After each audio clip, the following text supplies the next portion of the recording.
Please all stand.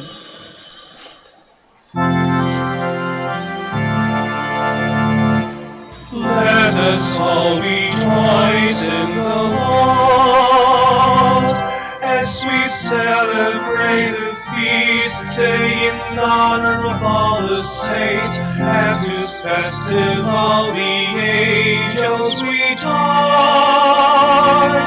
and praise the Son of God.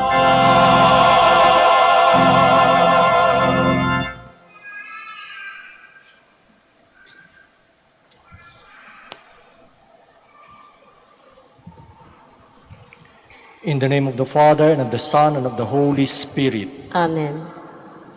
The grace and peace of God our Father and the Lord Jesus Christ be with you all. And with your spirit. Good morning, my dear sisters and brothers. Welcome to the shrine of Our Lady of the Holy Rosary of Manaoag.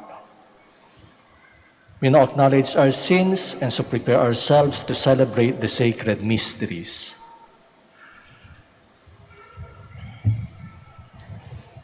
You were sent to heal the contrite of heart. Lord, have mercy. Lord, have mercy. You came to call sinners. Christ, have mercy. Christ, have mercy. You are seated at the right hand of the Father to intercede for us. Lord, have mercy. Lord, have mercy.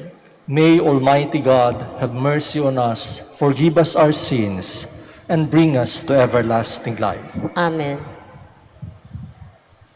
Glory to God in the highest.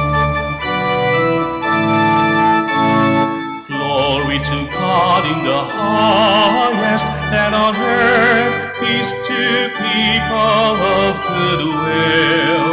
We praise you, we bless you, we adore you, we glorify you.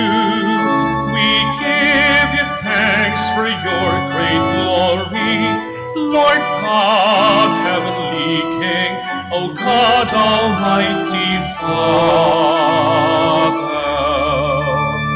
Lord Jesus Christ, only begotten Son, Lord God, Lamb of God, Son of the Father, you take away the sins of the world, have mercy on us.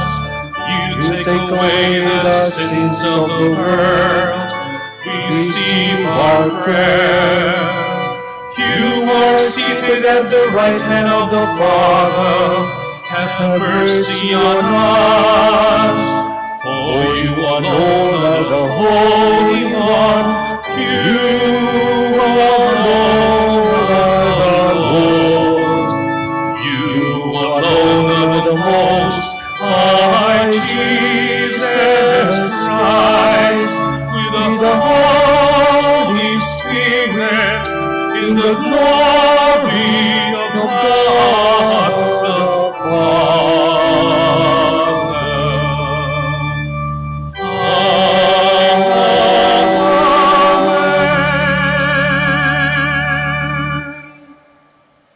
Let us pray. Almighty, ever-living God, by whose gift we venerate in one celebration the merits of all the saints, bestow on us, we pray, through the prayers of so many intercessors, an abundance of the reconciliation with you, for which we earnestly long, through our Lord Jesus Christ, your Son, who lives and reigns with you in the unity of the Holy Spirit, God, forever and ever. Amen. Please be seated.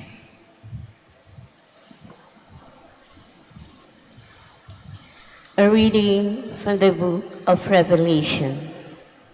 I, John, saw another angel come up from the east, holding the seal of the living God. He cried out in a loud voice to the four angels who were given power to damage the land and the sea.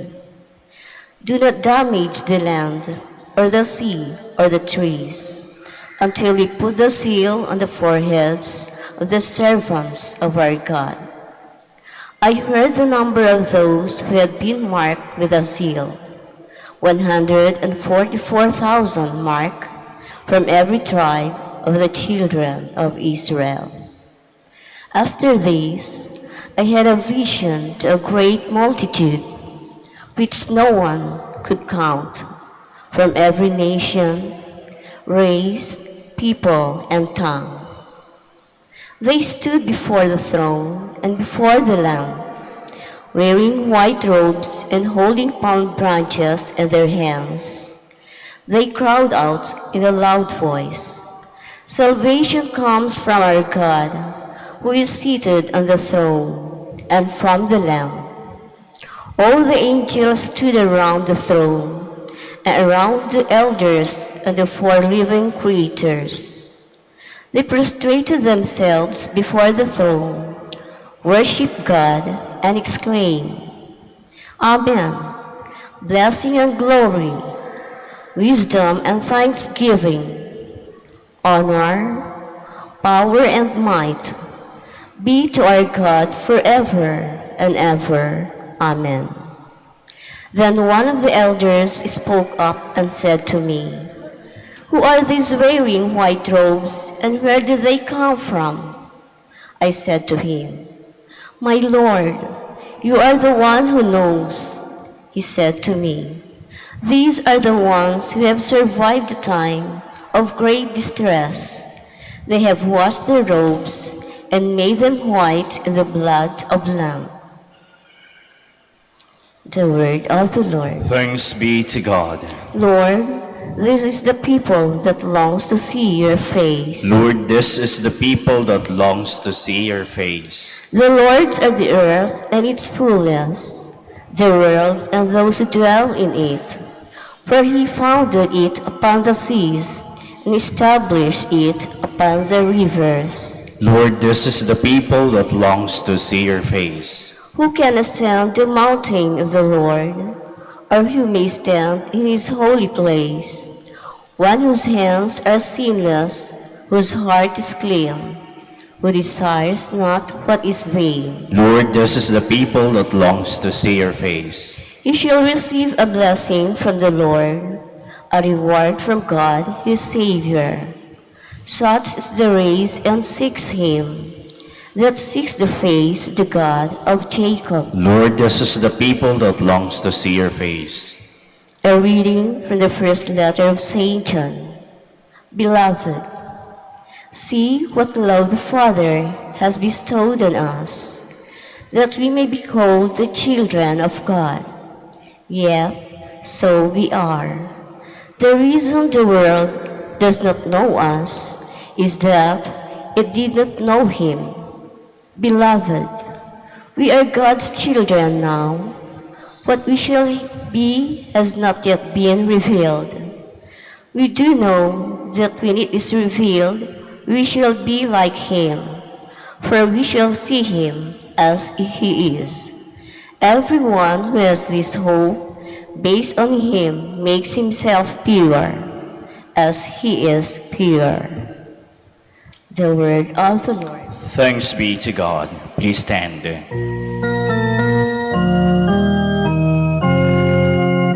Alleluia, alleluia, alleluia.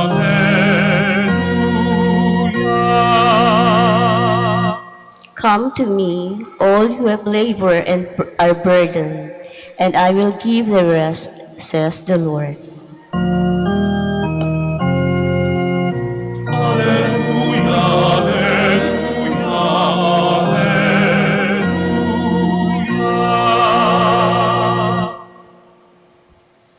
The Lord be with you. And with your spirit.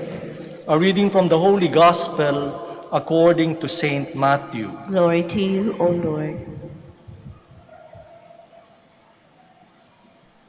When Jesus saw the crowds, he went up the mountain, and after he had sat down, his disciples came to him. He began to teach them, saying, "Blessed are the poor in spirit, for theirs is the kingdom of heaven.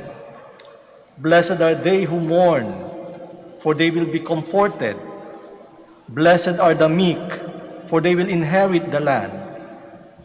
Blessed are they who hunger and thirst for righteousness, for they will be satisfied.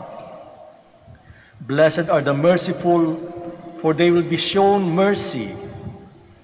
Blessed are the clean of heart, for they will see God. Blessed are the peacemakers, for they will be called children of God. Blessed are they who are persecuted for the sake of righteousness, for theirs is the kingdom of heaven. Blessed are you when they insult you and persecute you and utter every kind of evil against you falsely because of me. Rejoice and be glad, for your reward will be great in heaven. My dear sisters and brothers, the gospel of the Lord. Praise to you, Lord Jesus Christ. Please be seated. Kung kahapon o nung mga nakarang araw, sa mga malls ay nagkaroon ng Halloween celebrations, nakasuot ng mga nakakatakot yung mga tao, halimbawa sa mga restaurant, yung mga waiters. Sa maraming Catholic schools and Catholic institutions, meron naman silang sinagawang tinatawag nilang March of the Saints or Parade of the Saints. Ito ay ini-encourage ngayon dahil yung ating November 1 and 2 ng nakaraang mga taon ay nakafocus sa mga nakakatakot at mga hindi magagandang mga karakter na pinopromote. Ang pinopromote ngayon ay yung mga santo. At dun sa March of Parade, yung mga bata ay nakasuot ng mga damit o ng mga bihis na katulad sa kanilang mga paboritong santo. O kaya naman yung iba ay kung ano yung maging nila, gusto nilang maging, kaya merong iba mga nakasuot na pang madre, na pang pari. Ginagawa ito ng mga institusyon na Katoliko upang makatikais yung mga bata tungkol sa buhay ng mga santo at upang sila ay mahikayat na mabuhay ng banal. Mga kapatid, in the context of our celebration, as we gaze and reflect upon the shining example of the saints, pinapalala sa atin ng simbahan at tayo'y inaanyayahan na isabuhay ang tawag tungo sa kabanalan. Pope Francis, in his apostolic exhortation Gaudete et Exsultate, tells us that we are all called to be holy by living our lives with love and by bearing witness to Christ in everything we do, wherever we find ourselves. Kaya yung mga religious, mga madre, mga kaparian, sila'y tinatawag na maging banal sa pamamagitan ng pagsasabuhay ng kanilang commitment ng mayroong kasiyahan, with joy. Hindi yung mga mukhang mga pinagtampuhan ng panahon. Yung mga married persons, kayo ay hinihikayat na isabuhay yung inyong commitment nung kayo ikasal, na maging sakramento yung inyong buhay may asawa.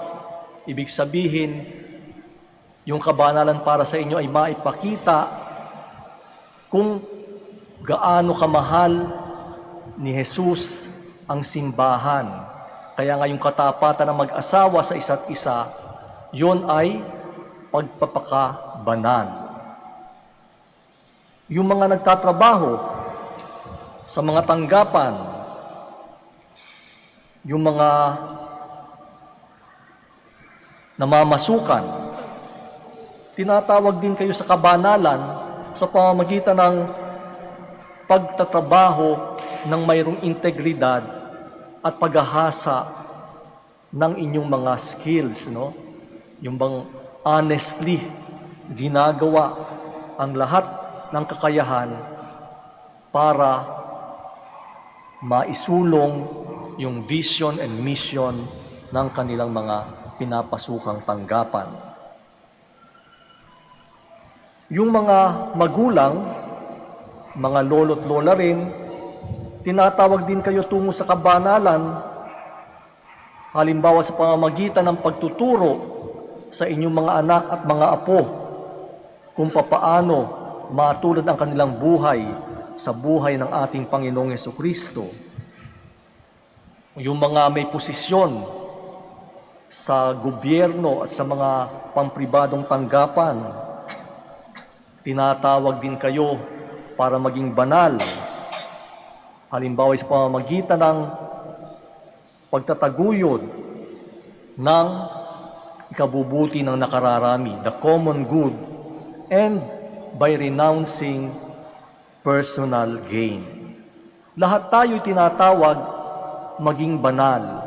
Kaya nga itong ating pagdiriwang ng All Saints Day ay hindi lang basta pagdiriwang, ito'y paghamon din na tayo ay tumulad sa mga banal na ating inaalala ngayong araw.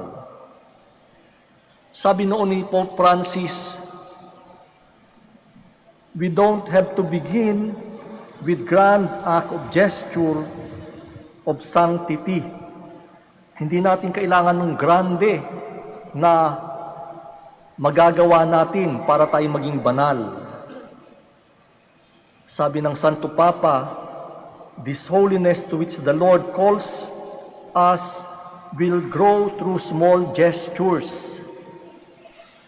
Ibig sabihin, sa pamamagitan ng maliliit nating mga ginagawa, lalago tayo sa kabanalan.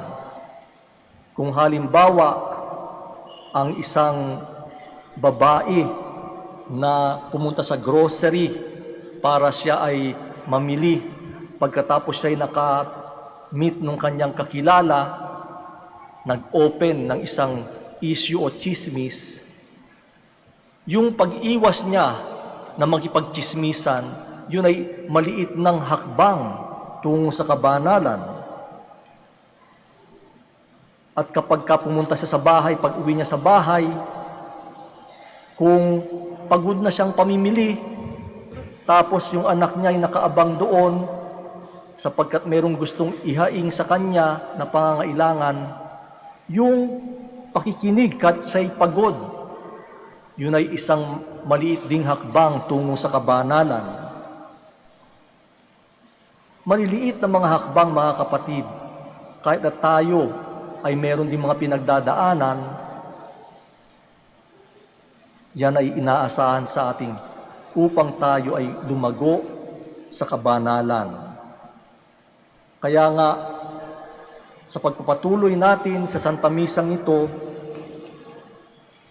hilingin natin sa Diyos at ganun din kumuha tayo ng inspirasyon kay Maria na ating ina, ang Birhen ng Manaoag, tungo sa isang buhay na banal. Hindi madali ang maging banal. Minsan nga, sa ating sariling karanasan, kung kailan pa tayo nagpapakabuti, doon pa dumarating yung mga pagsubok para bang tayo ay tinatry na pabalikin sa dati nating gawi. Pero kung tayo ay magpapatuloy sa ating gawain para maging isang tunay na banal, mapaglalabanan natin yon sa pamamagitan ng grasya ng Diyos. Yung mga banal na inaalala natin ngayon, hindi naging madali ang kanilang buhay. Marami sa kanila ay nahirapan din. Nagkaroon kahit ng mga maliliit na mga trials. Maalala natin halimbawa si Santa Teresa ng Child Jesus. Yung kanyang pinagdaanan na tila siya ay nape-persecute o siya ay hindi maintindihan ng kanyang mga kasama sa kumbento. Yun ay mga tila balakid tungo sa kabanalan, subalit kanya ding nalampasan yung kanyang pagkakaroon ng sakit na kanyang inalay para din sa kaligtasan ng kanyang sarili at ng iba. Yun ay nagbigay daan din sa kanya tungo sa kabanalan kahit mahirap. Kaya nga mga kapatid,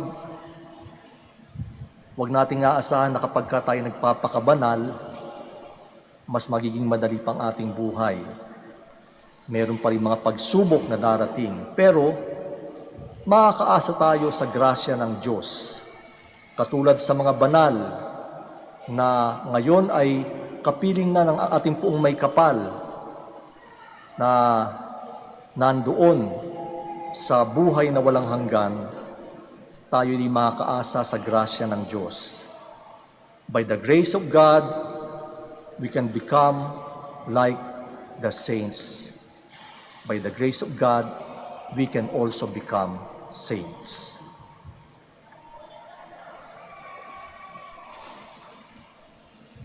Please stand.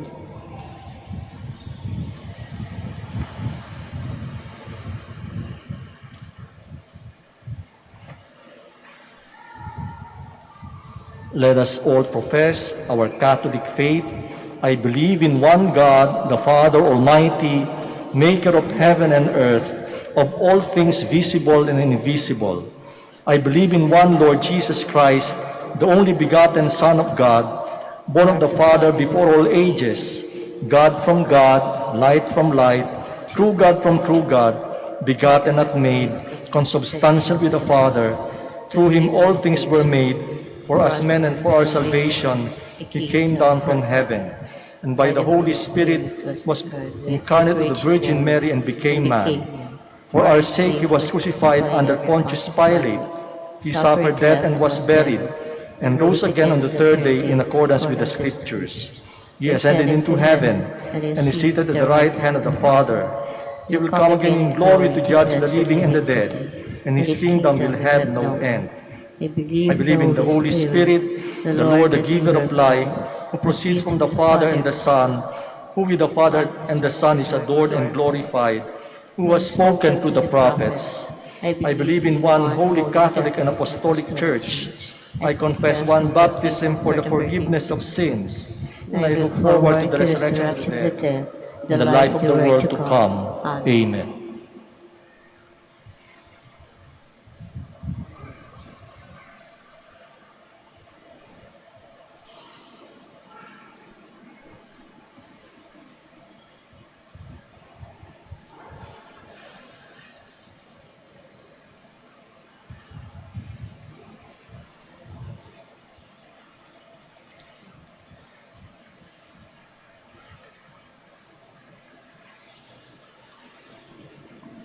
As God's people on earth, let us unite our prayers with the prayers of all the saints in heaven for the needs of men and women everywhere. For each petition we shall say, Lord, hear our prayer. Lord, hear our prayer. That the Church may bring all her children to the heavenly kingdom. Let us pray to the Lord. Lord, hear our prayer. That people of goodwill may receive true life and abiding peace through the redeeming blood of Christ. Let us pray to the Lord. Lord, hear our prayer. That the Eucharist may give us the strength to lead righteous lives in the hope of joining the saints in heaven. Let us pray to the Lord. Lord, hear our prayer. That those who suffer persecution for the cause of righteousness may continue steadfastly in the way of the saints. Let us pray to the Lord. Lord, hear our prayer. That our beloved dead may join the saints in heaven. Let us pray to the Lord. Lord, hear our prayer. Let us now pray for our personal intentions.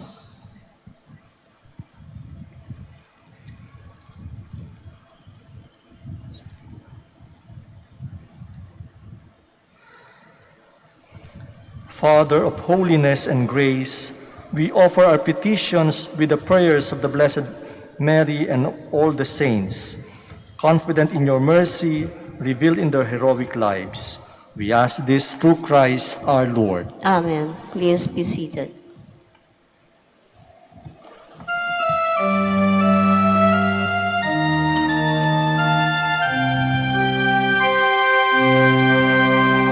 Lord, we gather today in your house. We kneel down and pray. We ask for your mercy as we open our hearts to receive your forgiveness, O Lord. As we offer this bread and as we bring you this wine, bless them, Lord Jesus, feed us now, give us life. Send us your Spirit, the source of our lives, and together we will serve you with love.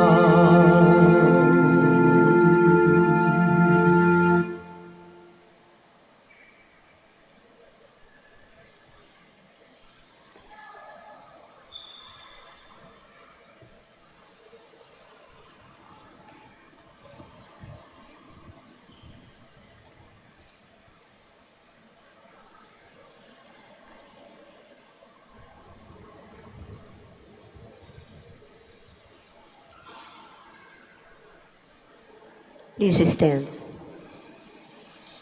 Let us pray, my dear sisters and brothers, that my sacrifice and yours may be acceptable to God, the Almighty Father. May the Lord accept the sacrifice at your hands for the praise and glory of his name, for our good and the good of all his holy church.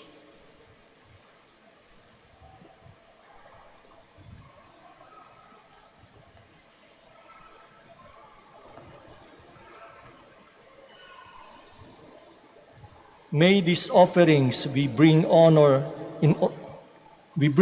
of all the saints be pleasing to you, O Lord, and grant that just as we believe the saints to be already assured of immortality, so we may experience their concern for our salvation through Christ our Lord. Amen.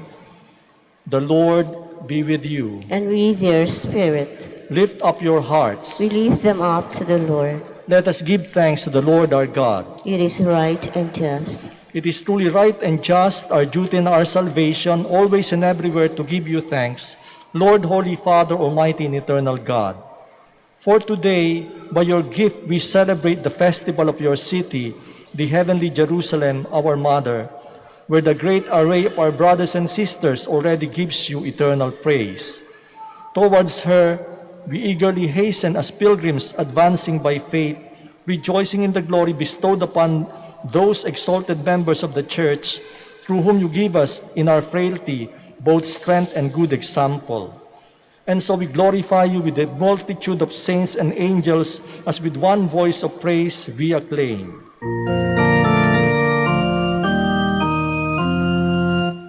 Holy, holy, holy, Lord God of hosts, heaven and earth are full of your glory. Hosanna in the highest. Blessed is he who comes in the name of the Lord. Hosanna, Hosanna in the highest. Please kneel. You are indeed holy, O Lord, the fount of all holiness. Make holy, therefore, these gifts, we pray, by sending down your Spirit upon them like the dewfall, so that they may become for us the body and blood of our Lord Jesus Christ. At the time he was betrayed and entered willingly into his passion, he took bread and giving thanks broke it and gave it to his disciples, saying, "Take this, all of you, and eat of it, for this is my body which will be given up for you.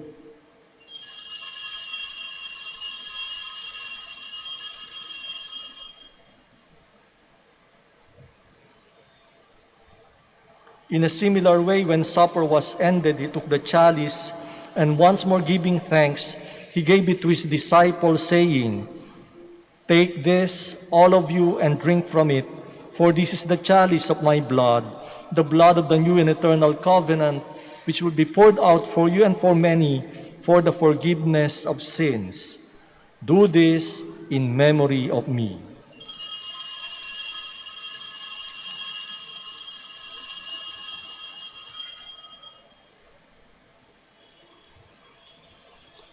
The mystery of our faith.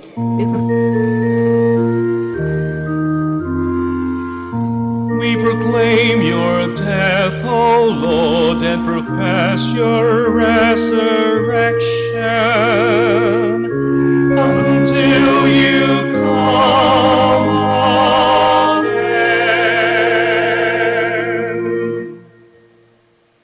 Therefore, as we celebrate the memorial of his death and resurrection, we offer you, Lord, the bread of life and the chalice of salvation, giving thanks that you have held us worthy to be in your presence and minister to you. Humbly we pray that, partaking of the body and blood of Christ, we may be gathered into one by the Holy Spirit. Remember, Lord, your church spread throughout the world, and bring her to the fullness of charity, together with Francis, our Pope, Socrates, our Archbishop, Fidelis, our Auxiliary Bishop, and all the clergy. Remember also our brothers and sisters who have fallen asleep in the hope of the resurrection, and all who have died in your mercy. Welcome them into the light of your face. Have mercy on us all, we pray, that with the Blessed Virgin Mary, Mother of God, with Saint Joseph, her beloved spouse, with the blessed apostles, with Saint Dominic, Saint Vincent Ferrer, Saint Catherine and Saint Therese, and all the saints who have pleased you throughout the ages, we may merit to be co-heirs to eternal life, and may praise and glorify you through your Son, Jesus Christ. Through him, and with him, and in him, O God, Almighty Father, in the unity of the Holy Spirit, all glory and honor is yours forever and ever.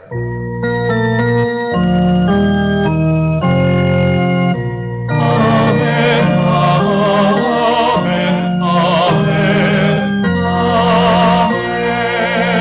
amen. Please stand. At the Savior's command and formed by divine teaching, we dare to pray.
Deliver us, Lord, we pray, from every evil.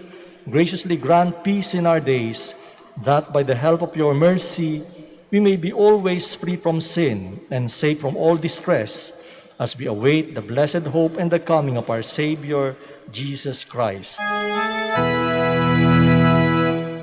For the kingdom, the power, and the glory are yours, now and forever.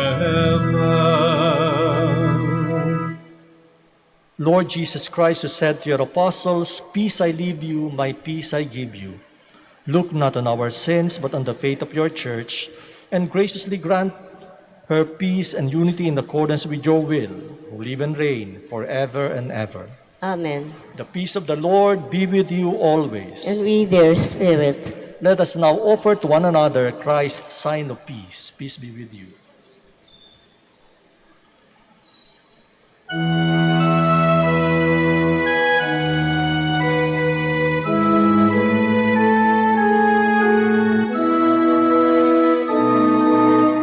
Lamb of God, you take away the sins of the world. Have mercy on us. Lamb of God, you take away the sins of the world. Have mercy on us.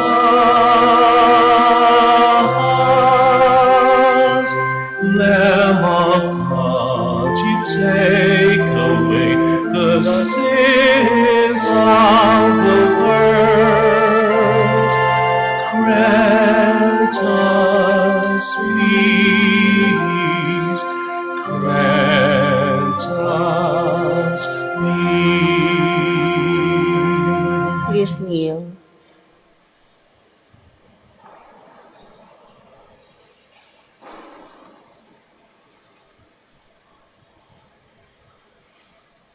My dear sisters and brothers, behold Jesus, behold the Lamb of God, behold him who takes away the sins of the world. Blessed are those called to the supper of the Lamb. Lord, I'm not worthy that you should enter under my roof, but only say the word, and my soul shall be healed. Paalala po sa lahat, sa inyong pagtanggap ng communion, bago humarap sa magbibigay ng communion, pakibaba na po ang face mask. Kapag sinabi sa inyo, Body of Christ, tanggapin ng inyong dalawang kamay ang hostia at sumagot ng Amen. At isubo na agad ang hostia. Huwag po ninyong isubo habang naglalakad at lalong huwag dalhin sa upuan ang hostia upang maiwasan po ang pagkahulog nito. Salamat po.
Please ascend.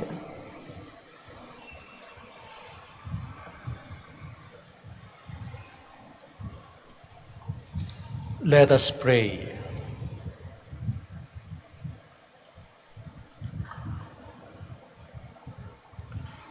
As we adore you, O God, who alone are holy and wonderful in all your saints, we implore your grace so that coming to perfect holiness in the fullness of your love, we may pass from this pilgrim table to the banquet of our heavenly homeland through Christ our Lord. Amen. The Lord be with you. And with your spirit. And may Almighty God bless you, the Father and the Son and the Holy Spirit. Amen. Go forth, the Mass is ended. Thanks be to God. We shall now pray the prayer for the blessing of the sick.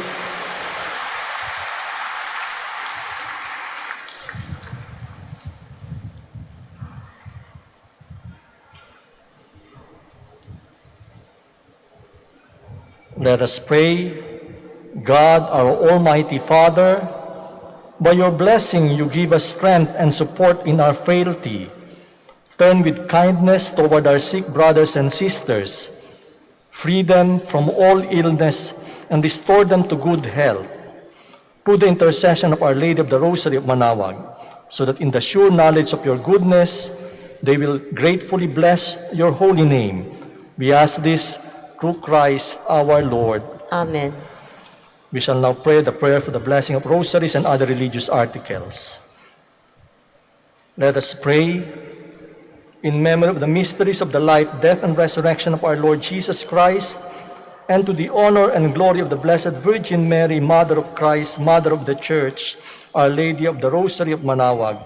May these rosaries, images, candles, oil, and other religious articles be blessed and made holy in the name of the Father, and of the Son, and of the Holy Spirit. Amen. Amen.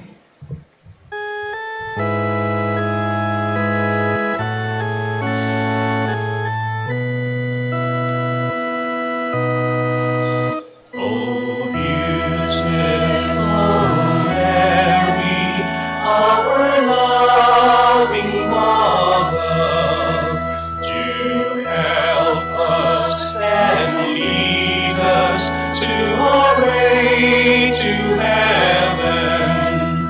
O beautiful Mary, the world honors you. O beautiful Mary, our loving Mother, do help us and lead us to our way to heaven. O beautiful Mary, the world honors you. O beautiful Mary, our loving Mother, do help us and lead us to our way